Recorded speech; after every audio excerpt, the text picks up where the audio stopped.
আমরা দাঁড়িয়ে আছি রেলপুকুর ইউনাইটেড ক্লাবে। প্রতি বছর রেলপুকুর ইউনাইটেড ক্লাব বিভিন্ন অভাবনীয় ভাবনা প্রকাশ করে তাদের থিমের মধ্যে দিয়ে। তাদের থিমের মধ্যে দিয়ে মাতৃ আরাধনা করেন প্রতি বছর, একের পর এক তারা চমক দেন। এবছরও তার অন্যতা হয়নি। এবছর তাদের থিম চক্রব্যূহ। সেই আদিম সমাজ থেকে শুরু করে বর্তমান সমাজ, এই নারীরা যেন এই সমাজে কোথাও না কোথাও যেন পিষে যাচ্ছে, তাদের উপর অত্যাচার হচ্ছে, তারা বেরোতে পারছে না এই চক্রব্যূহের মধ্যে থেকে। শুধু অত্যাচার নয়, তারা কোনো কিছুর মধ্যে ঢুকলে এই নারীরা যেন নিজেদেরকে বার করে উঠতে পারছে না, তাদের ঠিকঠাক ক্ষমতায়ন হচ্ছে না, বাস্তবায়িত হচ্ছে না। এই মণ্ডপে যদি আপনারা প্রবেশ করেন, আপনারা সেই সময় থেকে, প্রাচীন সময় থেকে বর্তমান সময় পর্যন্ত সমস্ত কিছু চিত্র তারা এত নিখুঁত ভাবে ফুটিয়ে তুলেছে, আপনারা কল্পনা করতে পারবেন না এখানে না আসলে। আমার নাম উৎপল চন্দ্র। এবারে আপনাদের পুজো কততম বর্ষে পদার্পণ করলো? আমাদের এবারে হচ্ছে 71। তো এই যে এবারে যে থিম, কি বিশেষত্বতা?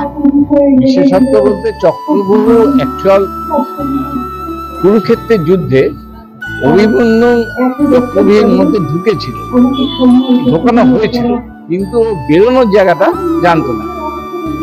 সেইটার উপর বেশ করে এখনকার সমাজে নারীদের উপরে, নারীদের যে কোনো কাজে বিভিন্ন জায়গায় বিভিন্ন কর্মক্ষেত্রে যাচ্ছে, কিন্তু কোনো কোনো সময় দেখা যাচ্ছে তারা একটা জায়গায় ঢুকছে, বিভিন্ন কারণ তারা বেরোনোর জায়গাটা খুঁজে পাচ্ছে। তাকেই বেশ করে আমাদের আমি শুভজিৎ এবং ইউনাইটেড ক্লাব রেলপুকুর পাড় সার্বজনীন তরফ থেকে সবাইকে জানাই শারদীয়। থিম হচ্ছে নারী নির্যাতন, নারীর মুক্তি এবং নারীর ক্ষমতায়ন। এই জিনিসটা ফ্রম টাইম ইনফিনিটি এই জিনিসটা চলেই আসছে। যখন থেকে সময় শুরু হয়েছে তখন থেকে বোধহয় নারী নির্যাতনও শুরু হয়েছে, তখন থেকে নারী মুক্তি চাইছে, তখন থেকে নারী ক্ষমতায়ন চাইছে, কিন্তু আজও হয়তো আমরা সেটা পরিপূর্ণভাবে দিতে পারি। আমাদের এবার থিম তার উপরই। দ্রৌপদী আজ থেকে 4-5 বছর আগে দ্রৌপদী নির্যাতিত হয়েছিলেন এবং তিনি হয়তো বিচার পেয়েছিলেন, অনেকে বিচার পাননি, অনেকের বিচারের জন্য আমরা এখনো লড়াই করছি।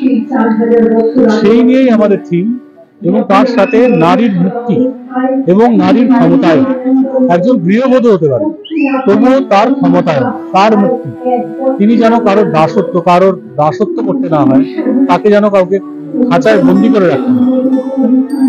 এইটা নিয়ে আমার চক্রব্যূহটা হচ্ছে যে একটা সময় ছিল যেখানে নারী, মা দুর্গা যখন, সেই সময় সবাই একজন নারীকে তাদের সব ক্ষমতা দিয়ে পাঠিয়েছিলেন অসুরকে, মানে খারাপ শক্তিকে, অশুভ শক্তিকে বধ করে।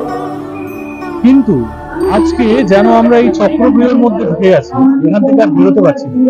একটা চক্রের পর আরেকটা চক্র, নারী নির্যাতনই শেষ করতে পারলাম না, সেই চক্র থেকেই বেরোতে পারলাম। তারপরে নারীর মুক্তি, তারপরে নারীর ক্ষমতায়ন। এই চক্রের মধ্যেই প্রথম চক্রে আমাদের দেখানো হয়েছে দ্রৌপদীকে, যিনি নির্যাতিত হয়েছিলেন। দ্বিতীয় চক্রে দেখানো হয়েছে ওনার নির্যাতনের কিছুটা হলেও বিচার উনি পেয়েছিলেন, এবং যেটা আমি বললাম যে অনেকে বিচার পেয়েছে, অনেকে বিচার পায়নি, এবং অনেকের বিচারের জন্য আজকে আমরা এখনো লড়ছি। সেই রকম এরপরে নারীর মুক্তি রয়েছে, তারপরে ক্ষমতায়ন।